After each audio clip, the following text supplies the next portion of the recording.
주님 십자가를 향하여 걸어가신 그 고난의 걸음걸음 시간을 묵상하며 사순절을 보내고 있습니다. 주님 그 고난의 정점에는 십자가의 죽음이 기다리고 있습니다. 그 십자가의 죽음을 우리가 기억하며 지난 몇 주 동안 우리에게 죽음은, 성도에게 죽음은 어떤 의미인가, 어떻게 죽음을 대해야 되는가, 어떻게 보면 참 쉽지 않은 주제를 가지고 오늘까지 이어지게 되겠습니다. 성도에게 죽음은 두렵고 떨리는 괴물이 아니라 하나님 예비하신 선물이라는 말씀, 그리고 항상 우리는 죽음을 기억하며 살아야 되는데 성도는 그 사망의 음침한 골짜기를 지날 때에도 우리와 함께 하시는 주님을 기억할 수 있어야 된다는 것을 말씀드렸습니다. 오늘은 세상은 죽음을 표시할 때 어둡고 칙칙하고 암울하게 그립니다. 그러나 성도는 이 죽음을 가장 아름답고 가장 영광스럽고 오늘 제목처럼 황홀한 그림을 그릴 수 있어야 됩니다. 오늘 이제 세 번째 시간을 가져보려고 합니다. 죽음과 관계없는 설교를 듣기를 원하십니까? 그거는 가짜 설교입니다. 죽음을 말하지 않은 목사와 함께 신앙생활 하길 원하십니까? 그건 가짜입니다. 왜냐고요? 우리 인간에게 죽음이 있기 때문에 예수님이 이 땅에 오셨습니다. 그래서 죽음을 설교할 수밖에 없고 죽음을 전할 수밖에 없다는 것, 불편하다고 피하면 복음이 아닙니다. 오늘도 우리는 이 무거운 주제지만 그러나 하나님 은혜 가운데 복된 주제로 바뀌게 될 줄로 믿습니다. 성도의 죽음은 오늘 말씀의 제목처럼 처음에는 영광스러운 그림으로 표현해 보았는데 좀 더 우리 성도들이 그린 죽음은 더 위대한 것 같아 황홀한 그림이란 제목으로 한번 바꿔 보았습니다. D.L. 무디 목사님 이야기는 아마 많이 들어보셨을 거예요. 젊은 날 구두수선을 하며 하루하루를 내일이 없는 삶을 살았습니다. 그저 하루살이처럼 오늘 하루 어떻게 버텨낼까, 참 가난하고 힘겨운 날들. 그러나 그 가운데서 복음을 전해 듣습니다. 복음 가운데 하나님이 나 같은 사람을 이렇게 사랑하셨다니, 그 은혜를 받고 그 가운데 또 말씀으로 훈련받고 준비되어 한 시대를 풍미했던 위대한 부흥사로 널리 알려지게 되었습니다. 참 하나님 앞에 귀하게 쓰임받은 한 삶이었죠. 1899년 이제 이 무디 목사님 하나님 부르심을 앞두고 있는 그 순간 D.L. 목사님은 이렇게 마지막 말을 남기십니다. 책에 나와 있는 내용이에요. 제가 한번 읽어드리겠습니다. 그 내용은 다름이 아니라 나는 땅이 물러가고 하늘이 보인다. 하늘이 열리는 것을 나는 보고 있다. 하나님이 나를 부르고 계신다. 여러분, 죽음의 순간입니다. 마지막 순간. 누군가는 죽음 앞에서요 공포스럽고 두렵고 떨리고 몸부림을 칩니다. 그러나 무디 목사님은 눈물의 땅이 물러가고 고통의 땅이 물러가고 두려움의 땅이 물러가고 영광스러운 하늘이 열리는 것을 내가 본다. 하나님 나를 부르신다. 이 말씀하시고 정말 하나님의 부르심을 받으셨어요. 얼마나 아름답고 멋진 마지막 장면입니까? 여러분, 그렇습니다. 우리는 본능적으로 죽음이라고 하는 이 주제를 참 싫어합니다. 꺼려하죠. 그리고 정작 죽음이 나의 문제가 되면 가슴이 철커덕합니다. 그때 그림 그려보라고요? 이런 붓 안 꺾고 도화지 안 집어 던지는 것이 그나마 다행입니다. 그림을 그리자면 엉망으로 그릴 거예요. 그러나 D.L. 무디 목사님처럼 여러분, 죽음 앞에서 떨지 않고 오히려 당당하게 맞이할 수 있어 나에게 죽음은 비극이 아니라 환희였습니다. 나에게 비극은, 나에게 죽음은 나의 비명소리가 아니라 하나님 앞에서 환호였습니다. 이게 성도가 죽음을 맞이하는 자세입니다. 생각은 자유입니다. 그런데 그 생각을 잘 하셔야 됩니다. 여러분들이 어떤 생각을 가진다는 것은 내 삶의 울타리를 치는 것과 마찬가지입니다. 내가 걱정, 근심, 염려, 때로는 부정적인 그런 생각이 먼저 사로잡히면요, 내 삶이 그 방향으로 흘러가게 됩니다. 그러나 반대로 내 마음에 기쁨과 감사와 긍정의 마음들이 가득 차 있으면 또 우리 삶은 또 그런 방향으로 흘러가게 됩니다. 여러분, 그렇습니다. 생각이란 마음으로 그리는 그림이라 제 나름대로 한번 정의를 해봤어요. 생각이 뭐냐고요? 내 마음이 그리는 그림이에요. 그림. 오늘 그 생각을 죽음에다가 한번 연결해 봅니다. 여러분, 지금까지 죽음을 어떻게 생각하셨나요? 그리고 어떤 그림을 그리길 원하십니까? 오늘 무디 목사님, 그분의 마지막은 비극이 아니라 환희였고 비명의 소리가 아니라 환호의 소리였잖아요. 이게 성도의 아름다운 진짜 마무리 아니겠습니까? 여러분들은 앞으로 어떤 그림을 그리기를 원하십니까? 여러분의 그 그려지는 그 그림 속에서 여러분, 오늘은 예배 드리는데 정작 우리가 그 순간을 맞이하게 될 때 혹 나는 비명 지르지 않을까요? 혹 나는 그 시간에 나는 이런저런 입에 담을 수 없는 소리를 내뱉으며 그렇게 죽음아 물러가라고 몸부림치지 않을까요?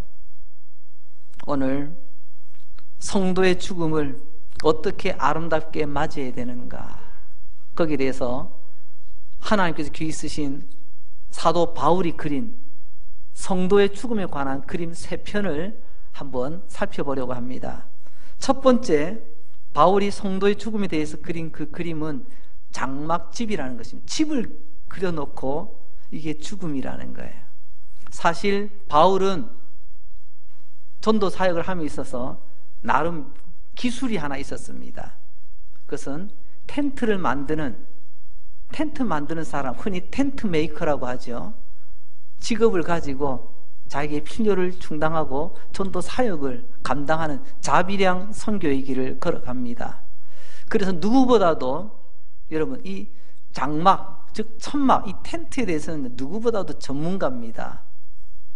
그 바울이 처음으로 그린 죽음에 관한 그림이 바로 성도의 죽음은 장막집과 같다. 당시 유대 사회에서 집은 2종류로 나눕니다. 비싼 집, 가난한 집 아닙니다. 내 소유의 집, 셋집 아니에요. 도시에는요, 돌 또는 흙벽돌로 지은 튼튼한 집이 있습니다. 도시는 주로 그런 집을 짓습니다. 안전이 보장이 되고 이렇게 또 물자들이 공급이 되다 보니까. 그런데 성 안에, 도시 안에서만 살 수 없잖아요. 많은 사람들이 유목을 합니다. 양떼를 몰고 다니며 이곳저곳 옮겨 다닙니다. 그들도 살아야 되잖아요. 그들에게 집이 있습니다. 그들에게는요, 벽돌로 집을 지을 수가 없어 이러면 천막을 칩니다. 그것을 우리는 장막이라, 텐트라 그렇게 불러요. 그래서 크게 보면 2종류죠. 바울은 죽음을 이런 장막집으로 그리면서 오늘 우리에게 죽음의 이 아름다운 모습을 우리에게 보여줍니다. 바울이 그린 그 붓끝을 말씀을 따라 한번 가보려고 합니다. 1절 말씀입니다. 만일 땅에 있는 우리의 장막집이 무너지면 하나님께서 지으신 집, 곧 손으로 지은 것이 아니요 하늘에 있는 영원한 집이 우리에게 있는 줄 아느니라. 1절 말씀을 생선으로 비유하자면 한 3토막을 한번 내보겠습니다. 첫 번째 토막, 그것은 땅에 우리 장막집이 있다는 거예요. 여기서 장막집은 우리의 몸을 말합니다. 우리의 몸을 집에다가 비유를 하고 있는 거죠. 여러분, 이번에도 잠시, 그것도 우기 때 잠시 이스라엘과 요르단 지역, 그 지역을 잠시 다녀왔는데요, 이야, 걸어서는 못 다니겠더라고요. 햇볕은 강하지요. 바람 부니까요, 몸이 휘청거리기도 하고요. 그래서 버스 안에서 때로는 커튼도 쳐가면서 에어컨 빵빵 틀면서 그렇게 이동해야만이 다닐 수 있겠더라고요. 그만큼 햇볕이 강하고 바람, 그리고 또 뭐 모래 이런 것들이 막 섞여 있지 않겠습니까? 아무리 튼튼한 재질로 지은 장막이랄지라도 조금만 시간이 지나면 낡고 낡아 찢어지고 헤어져서 나중에는 못 쓰게 됩니다. 바로 이것처럼 우리의 몸을 장막으로 비유하며 시간이 지나면 그렇게 우리의 몸도, 텐트는 낡아지지만 우리는 늙어가잖아요. 왜 이런 비유를 들었느냐 하면 당시 세계는 로마가 전 세계를 지배하고 있었습니다. 로마가 군사력을 가지고 지배는 하고 있지만 사실 그 이전부터 그 지역은 그리스 철학이 많은 사람들의 생각을 사로잡고 있었습니다. 그 그리스 철학의 정점에는 우리가 잘 알고 있는 플라톤이라고 하는 사람이 주장했던 내용이 있습니다. 흔히 말하는 플라톤 철학이라고 하죠. 뭐 내용 깊은 것까지는 떠나서 플라톤 이름 정도는 아마 한 번씩은 들어보셨을 거예요. 그 플라톤 철학은 이런 내용을 가지고 있습니다. 그것은 몸은 우리의 영혼이 깃들여 있는 집이라고 표현을 합니다. 몸이 뭐라고요? 우리 육신은 눈에 보이지 않는 영혼이 머물러 있는 집이다, 뭐 이런 내용으로 설명을 합니다. 그래서 많은 사람들이 바울이 이 내용을 가지고 딱 설명하면 무슨 내용이 딱 감이 와요. 맞아. 몸은 영혼의 집이지, 영혼이 머무는 곳이지. 그런데 이 장막집, 그 장막집은요 언젠가는 무너질 수밖에 없다는 거죠. 영구하지 않습니다. 뭐 약한 거는 뭐 며칠 만에 찢어질 수도 있는 거고, 좀 질긴 거는 조금 더 오래 버틸 수는 있겠지만 결국에는 다 헤어지고 낡아지고 찢어지고 못 쓰게 됩니다. 그게 바로 무너진다는 말이죠. 여기서 이 장막이 무너진다는 것이 바로 우리의 몸이 낡고 늙어 나중에는 죽음을 맞이하게 된다는 바로 그 표현입니다. 그리고 세 번째로는 마지막으로 우리에게는요 무너진 장막만 있는 것이 아니라 오늘 바울은 뭐라고 그러냐면 또 다른 집이 있대요. 또 다른 집. 여기는 무너진 집, 또 다른 집이 있다고 말합니다. 앞에서 집이 몸이라고 말씀한 것처럼 이 다른 집도 몸을 뜻합니다. 이 다른 집은 어떤 집일까요? 그것은 사람의 손, 우리 손으로 지은 집이 아니라 하나님께서 지으신 집, 그리고 그 집은 이 땅에 있는 것이 아니라 하늘에 있는 집, 잠시 있다가 없어지는 집이 아니라 영원히 있는 집, 그 집이 뭘까요? 그게 바로 부활의 몸이라는 것입니다. 집이라고 표현했잖아요. 비교되지 않는 내용입니다. 여러분, 우리는 때가 되면 낡아지고 허물어지는 이 집에서 살고 있지만, 그러나 장차 이 장막이 무너지면 우리는 집 없는 떠돌이로 우리의 영혼이 집 없는 떠돌이로 둥둥 구천에 떠다니는 것이 아니라 이 영혼은 또다시 하나님이 예비하신 영원한 집 안에 거한다는 거예요. 그게 부활의 몸이라는 것입니다. 참 멋있는 그림 아니겠습니까? 세상 사람들은 그저 죽으면 우리 몸이 없어지고 뭐 영혼은 죽지 않아, 이 정도는 이해를 합니다. 알고 있어요. 그러나 복음은 전혀 그렇지 않습니다. 우리 몸이 죽어 무너져도 우리의 영혼은 그냥 영혼만, 껍데기만 없어지는 것이 아니라 새로운 집을 하나님께서 준비하고 계시다는 거예요. 그 부활의 몸을 우리가 가지게 된다는 거죠. 이것을 우리는 이사라고 말합니다. 이쪽 집이 무너졌잖아요. 그럼 새 집으로 들어가는 거예요. 우리 몸이라고는 장막집이 무너지니까 우리가 만들지 않은 하나님께서 만드신 부활의 몸으로 우리가 들어간다는 것입니다. 이게 죽음에 대한 이해입니다. 이사 이야기가 나왔으니까 말인데요, 제가 이 말씀을 준비하면서 저도 한번 생각해 봤어요. 제가 태어난 자리로부터 제가 결혼하여 떠날 때까지, 제가 부모님 그 그늘 아래 있을 때 몇 번을 우리가 이사를 했는가? 여러분 한 몇 번 정도 이사하셨어요? 제가 대학교 입학할 때 20살까지 이렇게 더듬어 보니까 16번이더라고요. 저도 이제 아버지가 되고 어른이 되고 삶을 조금씩 이제 알아가는 가운데 보니까요, 참 그때는 뭐 안 와요. 가자 하면 따라가는 것밖에 더 있습니까? 그렇지만 그때 어머니 아버지께서 얼마나 삶이 고달팠을까, 뭐 그런 마음들을 이제 조금은 느껴지게 되더라고요. 그런데 이사 갈 때 말입니다, 여러분, 좋은 집으로 이사 가면 기분이 좋아요. 더 넓은 집, 더 좋은 집, 더 편리한 집. 근데 갈 때 삶이 더 쪼그라들어서 이사를 가면요, 참 서글픕니다. 이삿짐 산다고, 몸 사라고, 뭐 짐 옮긴다고 힘든 것을 떠나서요, 내 삶이 이렇게 자꾸만 쪼그라든 것에 대해서 굉장히 서글픔이 느껴져요. 여러분, 우리의 육신의 장막집이 무너졌는데 그 다음 집이 더 초라한 집으로 이사 간다고 해보세요. 그러면 죽음이 너무 초라한 겁니다.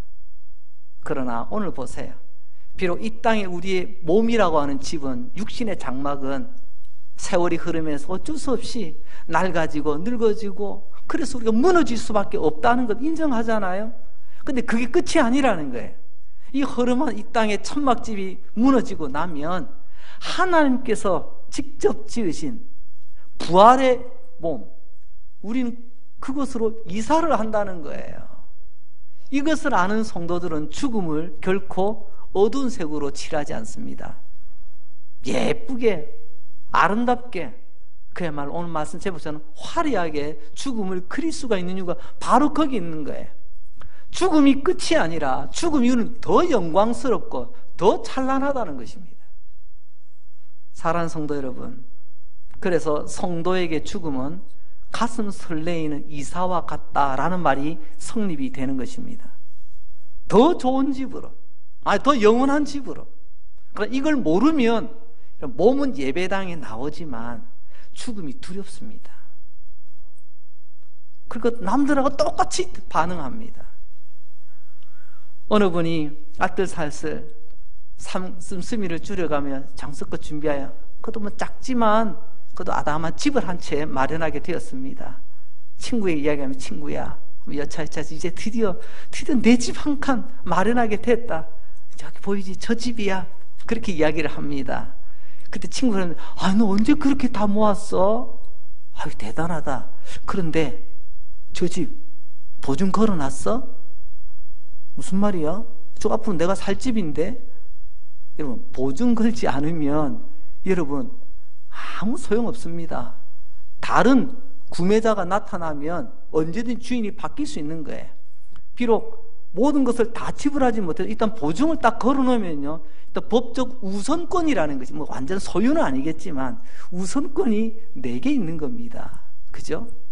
오늘 하나님께서 우리 위하여 새 집, 다른 집을 준비해 주셨다는데 어떻게 하셨을까요? 고린도후서 5장 5절입니다. 오늘 말씀 5절에 보니까 곧 이것을 우리에게 이루게 하시고 보증으로 무엇을요? 성령을 우리에게 주신 하나님. 할렐루야. 성령님이 하나님 우리를 위해서 지불하신 보증이라는 거예요. 그냥 계약금 요만큼이 아닙니다. 성령을 우리에게 보증으로 내신 성령께서 값을 다 지불하셨다는 말씀이에요. 우리는 걱정할 게 없어요. 부활의 몸이 장차 내 영혼이 살 집이라는 것을 하나님께서 분명히 보증하시기 위하여 성령님을 우리 안에 두셨다는 거예요. 보증 확실하냐고요? 하나님의 말씀이 변함이 없는 한 확실한 줄 믿으시기 바랍니다. 두 번째로 바울이 그리는 그림을 한번 보려고 합니다. 성도의 죽음을 바울은 어떻게 그렸을까요? 두 번째는 옷으로 그렸습니다. 첫째가 집이라면요, 그것도 장막집이라면 두 번째는 옷이에요. 2절 보십시오.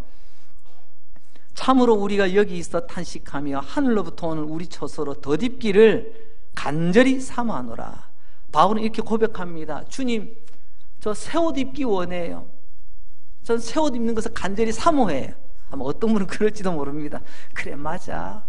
우리 바울 목사님 이거 다니시면서 전도하신다고, 목회하신다고 옷도 제대로 한 번 못 해 입었는데 이쯤 되면 옷 한 번 해 입을 때도 됐지 뭐. 그런 내용이 절대로 아닙니다. 오늘 여기 있는 이 말씀은 뭘까요? 똑같이 이 옷은 부활의 몸을 말하고 있습니다. 우리가 입고 있는 옷은 헌옷입니다. 왜요? 날마다 죄의 때가 묻기 때문에 그렇습니다. 또 세월 속에서 낡아져 가기 때문에 그렇습니다. 그래서요, 우리가 입고 있는 옷은 헌옷으로 비유해도 될 것입니다. 그런데 오늘 말씀합니다. 이 헌옷 벗고, 이 더러운 옷 벗고, 이 꾸질꾸질한 이 옷 벗고 새 옷 입기를 원합니다. 이걸 바울이 사모하고 있더라는 거죠. 고린도후서 5장 4절 말씀을 봅니다. 참으로 이 장막에 있는 우리가 짐진 것 같이 탄식하는 것은, 여기서 탄식이라고 하는 것은요, 서글프고 억울하고 분하고 그래서 우리가 내뱉는 것이 아니고요, 앞에 보세요. 짐진 것 같이 탄식한다. 여기서 탄식이라는 말이 나오는데요, 이거는 우리의 한숨을 말합니다. 한숨. 여기서 짐질 때 나오는 한숨이 뭔 줄 아세요? 무거운 거 짐질 때 어떻게 합니까? 우리 같으면 뭐 지금 그냥 룰룰룰랄랄랄라 노래하면서 짐드는 사람 있나요? 그게 뭐 가벼운 거겠죠. 무거운 짐을 들 때는요, 끙끙끙거리면서 짐을 들게 돼 있습니다. 그때 끙끙거리는 소리, 내 안에서 나도 모르게 이렇게 내뱉는 소리, 그게 탄식, 그게 한숨 소리라는 거죠. 우리 삶에 많은 인생의 무거운 짐들이 있습니다. 그 짐을 이제는 벗기를 원한다는 거죠. 그리고 오히려 덧입고자 함이요, 벗고자 함이 아니 오히려 덧입고자 함이니 죽을 것이 생명에 삼킨 바 되게 하려 함이라. 오늘 이 말씀도요, 크게 보면 두 개로 한번 나눌 수 있는데요, 우리가 이 땅에서 몸으로 살아가는 동안 우리는 인생의 무거운 짐을 지며 탄식이 절로 나온다는 겁니다. 가장 나도 모르게 나오는 탄식 소리가 뭡니까? 힘들고 어려울 때마다 아이고 죽겠다, 아이고 죽겠다. 그래도 안 죽더라고요. 힘들 뿐이죠, 여러분. 그리고 두 번째로는요, 우리는 사모하는 것이 있다는 겁니다. 오늘 바울이 사모하는 게 뭐죠? 앞서 말씀드린 플라톤의 철학에는 선과 악, 이 두 가지로 딱 나눴습니다. 우리 흔히 말하는 흙과 배, 이것을 이원론이라고 말합니다. 또 아니면 뭐예요? 이쪽 아니면 저쪽. 플라톤의 철학이 딱 그렇습니다. 그래서 한편은 굉장히 이해하기 쉽습니다. 근데 한쪽으로 치우치기가 쉽습니다. 여기서 말하는 것은 영혼은요, 아주 고상하고 우리의 몸, 물질, 우리가 경험할 수 있는 것은 하찮고 별 볼 일 없는, 그래서 언젠가는 버려야 될 쓰레기처럼 여겼다는 거죠. 그래서 그들의 철학에 의하면 몸을 벗어야 우리 안에 있는 이 정신, 이 영혼이 자유를 얻는다는 것입니다. 이게 플라톤 철학, 그 뿌리를 가지고 그리스어를 쓰고 있는 그 일대가 이런 철학으로 물들어져 있다는 것이죠. 그래서 사람들은 이야기합니다. 아이고, 이 힘든 몸, 이 병든 몸, 이 고달픈 몸, 이 몸을 빨리 벗어야 그래 내가 좀 자유로워질 수 있지. 어떤 분은 그럽니다. 참 힘겹게 살다가 어느 날 세상을 떠나셨다는 그런 이야기를 들으면, 그래 맞아, 얼마나 힘들었을까. 아이고, 이제는 좀 자유롭겠지. 무거운 짐, 그 삶의 무거운 짐을 벗어내고 육체의 그런 어떤 질병의 짐을 벗어내고 얼마나 좀 자유로울까.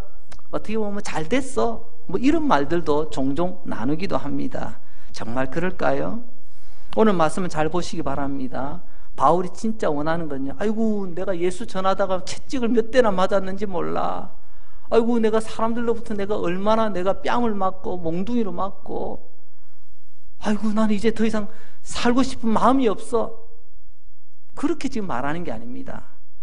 바울이 진짜 사모하는 것은요, 이 육신의 장막을 벗는 것이 목적이 아닙니다. 벗는 것이 목적이 아니라 오히려 더 입고자 한다라고 말합니다. 헤어지고 닳아지고 찢어지고 볼품없는 이 꼬질꼬질한 이 옷, 이거 벗는 것, 아유 벗어야 내가 자유롭지. 벗으면 알몸인데요. 그래서 그 벗는 것이 목적이 아니라 이것은 벗겨져도 새 옷으로 덧입기를 원한다, 그런 말을 지금 우리에게 전하고 있는 것입니다. 그 새로운 옷이 뭐죠? 고린도후서 5장 4절 하반절 다시 한번 봅니다. 죽을 것이 생명에게 삼킨 바 되게 하려 함이라. 이상하죠? 죽음이 생명을 삼킵니까? 생명이 죽음을 삼킵니까? 이 땅에서 우리는 보면요, 죽음이 생명을 삼키는 것처럼 보여요. 그래서 사람들은 죽음 앞에서 벌벌 떱니다. 사람들 위협할 때 제일 무서운, 제일 효과 있는 위협이 뭔지 아세요? 아무리 똑똑해도요, 아무리 많은 것 가져도요, 이러면 너 죽을래? 이 한마디면요 깨갱합니다. 깨갱해요. 근데 오늘 말씀을 보세요. 죽을 것이 생명에게 삼킨 바 되었답니다. 생명이 죽음을 잡아먹는답니다. 다시 말하면 뭐죠? 다시는 죽음이 없다는 거예요. 이게 부활의 몸입니다. 이걸 예수님이 먼저 보여주셨잖아요. 3일 동안 죽음, 무덤 안에 머무르셨지만 성경에 기록된 대로 3일 만에 부활하셔서 무덤을 나오셨잖아요. 죽음의 권세가 주님을 잡지 못했잖아요. 그 주님의 그 부활을 우리에게도 약속하신다는 겁니다. 죽음이 나를 붙잡지 못하도록. 심지어는 우리 예수님, 여러분, 그 죽음에서 부활하신 이후에 어떻게 하셨죠? 예수님이 그냥 귀신처럼 영으로만 부활하셨나요? 아니잖아요. 제자들이 오셔서 손을 만져봐라. 여기 내 못 박힌 자리다. 옆구리에 창에 찔린 자리다. 심지어 제자들 부르셔가지고 고기 한 점 가져와 봐라. 나도 좀 먹자. 이게 무슨 말일까요? 우리의 죽음은 육신의 껍데기를 벗고 우리 영혼만 어떻게 고상하게 남아있는 알몸뚱이 영혼만 남는 것이 죽음이 아니라는 겁니다.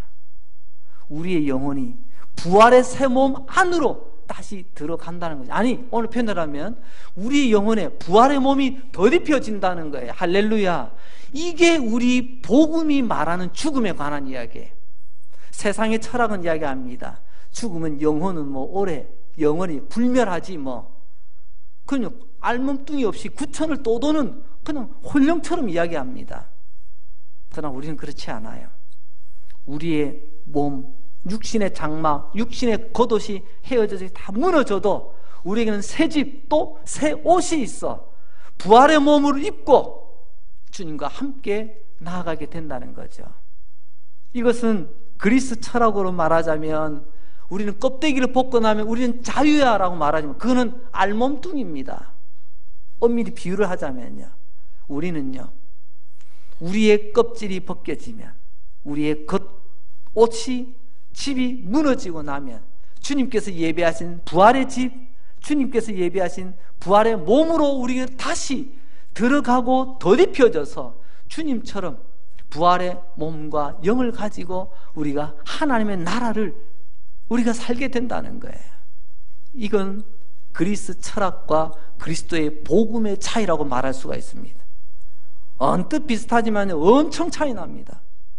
그래서 성도의 죽으면 죽고 나면 영혼이 구천에 막 떠돌아다니는 게 아니에요. 세상 사람들이 왜 제사를 드린다고요? 그날 되면 집에 찾아온다지 않습니까? 떠돌아다니다가. 성도는 그렇지 않아요. 성도는 그 영혼이 부활의 몸을 입고 주님과 함께 영원히 거하는 거예요. 이제 세 번째 그림을 한번 보려고 합니다. 부활이 성도의 죽음에 대해서 그렸던 세 번째 그림. 첫 번째는 장막집이었습니다. 두 번째는 옷이었습니다. 세 번째는요, 고향으로 돌아가는 길입니다. 귀향이라고 말하죠. 8절 말씀을 봅니다. 우리가 담대하여 원하는 바는 차라리 몸을 떠나 그 다음에는요, 주와 함께 있는 그것이라. 바울은 지금 무엇을 원하죠? 몸을 떠난다는 것은 죽음을 원한다는 것입니다. 왜요? 죽으면 모든 것이 해결되니까. 아이고, 내 몸이 너무 아팠는데 죽으면 끝이겠지 뭐. 아이고, 내가 이런 부채가 많은데 뭐 나 하나 죽으면 뭐 해결되겠지 뭐. 어떤 문제 크게 터졌는데 나 하나 죽으면 어떻게 해결되겠지. 아니에요. 그런 죽음을 말하는 게 아닙니다. 몸을 떠나 죽지만 주님과 함께 있고 싶다. 있다는 것은 살아가는 거거든요. 주님과 함께 살고 싶다는, 이게 바울이 소망했던 죽음에 대한 생각입니다. 나는 주님과 함께 있고 주님과 함께 영원히 사는 것, 바울은 지금 그것을 오늘 우리에게 그려주고 보여주고 있는 것입니다. 여러분, 우리 한번 자세히 한번 생각해 보십시오. 우리가 지금 어떤 상태로 있을까요? 주님과 우리가 지금 떨어져 있어요. 떨어져 있는 것을 우리가 다시 만나기 위해서 기다려야 됩니다. 그 과정을 우리는 믿음이라고 하는 거예요. 히브리서 11장 1절, 이런 믿음이란 뭐라고 말하죠? 믿음은 바라는 것, 보이는 것이 아니에요. 보이지는 않지만 바라는 것들의 실상이다. 실제로 있는 것을 우리가 믿고 바라본다는 거죠. 그게 믿음이에요. 그래서 천국에는요, 어떤 사람 믿음이 제일 좋은 줄 아세요? 천국에서는요, 제 질문에 함정이 있습니다. 여러분, 천국에는요, 믿음이 없어요. 믿음이란 천국까지 갈 수 있도록 우리를 붙들어 놓는 거예요. 믿음, 소망, 사랑은 항상 있는 거예요. 하지만 믿음은요, 하나님 앞에서는 그때까지 떨어지지 않도록 우리 붙잡아 주는 거예요. 왜요? 이제는 믿음이 아니고 그때는요, 얼굴과 얼굴을 맞대하여 보잖아요. 실제가 된다니까요. 실제 상황이 벌어지는 뭘 믿어요? 지금 내가 보고 있는데. 그때는 보는 겁니다. 믿는 게 아니고요. 천국은 믿음으로 생활하는 것이 아니고요. 그 천국은 주님을 바라보며 주님과 더불어 지내는 것이에요. 오늘 바울이 고백하는 것이 바로 그것입니다. 고린도후서 5장 6절입니다.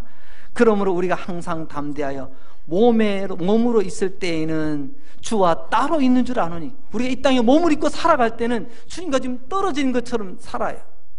우리는 천국을 소망하지만 지금 여기는 천국이 아니잖아요. 우리 심령의 천국은 누리면 실제 천국은 장차 이루어질 그날 아니겠습니까? 그러나 이후로 어떻게 된다고요? 고린도서 5장 8절 하반절을 봅니다. 몸을 떠나 죽음 이후에 어떻게 된다고요? 주와 함께 있게 된다. 이게 바로 우리 죽음 이후의 모습입니다. 죽음 이후에 없어지는 것 아니에요. 사라지는 것 아닙니다. 주님과 함께 한다는 거죠. 어디서요? 주님과 함께 한다. 이 부분 영어 성경에 보게 되면요, at home, 집에서, with Lord, 주님과 함께. 우리 집이 어디죠? 여기가 집이 아니라니까. 여기는 잠시 임시로 거하는 것이에요. 여러분, 우리는 지금 집으로 가는 과정 속에 있습니다. 너무 이 땅에 오래 있다 보니까 여기가 내 집 같고 여기 내 고향 같지요. 정신 차리시기 바랍니다. 우리의 영원한 집, 우리의 영원한 고향은 아버지 집이에요. 그 아버지 집에서 잠시 이 땅에, 어떤 사람은 70년, 어떤 80년, 요즘 장수 100세라고 하지만 기나긴 시간 잠시 머물 뿐이지, 결국 여기는요, 고향이 아니라 여기는 타향이에요. 타향. 이걸 아는 사람은 인생은 나그네 길, 주인이 아니잖아요. 잠시 머물다 떠나는 길이잖아요. 이걸 아는 믿음의 시인 천상병 시인은 귀천이라고 하는 시를 우리에게 남겨주었습니다. 그 시의 마지막 부분 우리 같이 한번 읽어볼까요? 시작. 나 하늘로 돌아가리라. 아름다운 이 세상 소풍 끝내는 날 가서 아름다웠더라고 말하리라. 여러분, 이게 그리스도인의 마지막 아름다운 고백이에요. 마지막에 어떻게든 막 발버둥 치는 것이 아니라 나 하늘로 돌아가리라. 이 세상 소풍, 하나님 은혜 가운데 참 재미나게 잘 지내다가 이제 집으로 돌아갑니다. 요한복음 14장 2절 말씀에 보니까 내 아버지 집에 거할 곳이 많도다. 그렇지 않으면 너희에게 일렀으리라. 내가 너희를 위하여 거처를 예배하러 가는, 아버지 집에 거할 곳이 많답니다. 영어 성경에 이게 많은 맨션이라면 집들이 참 많대요. 제가 처음으로 사역했던 곳이 저기 울산 쪽입니다. 거기 어느 한 가정이 있었는데요, 돼지 돼지를 키우는 축산이 주업이세요. 근데 그분이 어느 날 그 넓지도 않은 집인데 뚝딱딱 고치시더니 집을 딱 개조를 딱 하시더라고요. 근데 보고 깜짝 놀랐어요. 무슨 여관집인 줄 알았어요. 복도 앞에 조그마한 텐마루처럼 이렇게 만들어 놓고요, 1호방, 2호방, 3호방, 4호방 이렇게 방을 쫙 만들어 놨어요. 뭐 거실 개념 아무도 없습니다. 왜냐고요? 이분은요, 방에 대해 포부가 졌어요. 포부가 졌어. 큰아들, 둘째 아들, 막내 아들이 있는데, 딸도 있는데, 이제 시집장가 갔는데 명절 때도 오면은 그래도 집에서 가족들을 맞이해야 되는 그런 생각이 있으신데, 머물 데가 없더라는 거죠. 그래서 그게 아버지로서 늘 마음에 걸렸던가 봐요. 그래서 집, 땅이 넓으면 이렇게 뚝뚝 떨어지겠지만 그야말로 완전 여관방이 1호방, 2호방, 3호방이 쪼롬 이렇게 해가지고, 자, 그분의 마음이 충분히 이해가 됩니다. 근데 오늘 보세요. 여러분, 아버지 집에는요, 우리 위한 방이요, 얼마나 하나님께서 우리를 위해서 잘 준비해 놓으셨는지 주님은 우리에게 그것을 말씀하십니다. 내 아버지 집에 거할 곳이 많도다. 누가 거할 곳요? 장차 우리가 거할 곳, 우리 주님 말씀하십니다. 그 거처를 준비하러 예비하러 가노라. 그렇습니다. 여러분, 성도에게 죽음은 하늘나라 고향으로 돌아가는 귀향입니다. 이 그림을 그릴 수 있을 때 여러분 세상이 보고 깜짝 놀랄 거예요. 아니, 죽음을 이렇게 그릴 수 있나요? 이렇게 표현할 수 있나요? 아, 죽음이 이런 줄은 몰랐습니다. 성도 여러분, 오늘 성도의 죽음에 대하여 세 가지 그림을 살펴보았습니다. 하나는 장막집, 그러나 때가 되면 다 무너지는 집입니다. 그러나 우리 하나님 새 집을 준비하고 계십니다. 하나는 옷입니다. 시간이 지나면 닳아지고 더럽혀지고 벗어야 될 때가 와요. 하지만 우리 하나님 새 옷 입혀주십니다.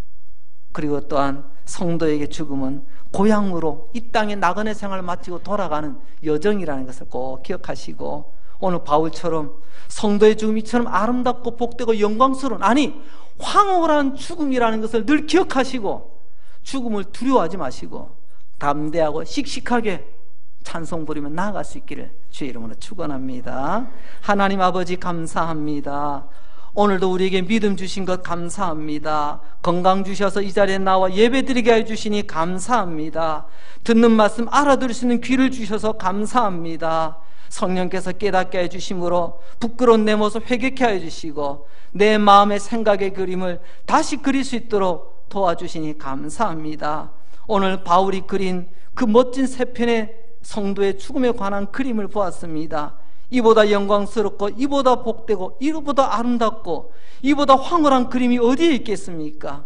피카소보다 렘브란트보다 고흐보다 더 멋진 그림 오늘 보여주시니 감사합니다. 우리 강릉제일 가족들 한 걸음 한 걸음 씩씩하고 담대하게 이 죽음이 얼마나 주님 예배에 아름다운 것인가 생각하며 감사하며 걸어가는 복된 걸음 되게 하여 주시옵소서. 주여, 이 시간 우리가 아멘 하면 눈 뜨기 전에 우리 안에 병든 자들을 고쳐주시고 묶여있는 자들을 풀어주시고 열어야 될 문들 열어주시옵소서.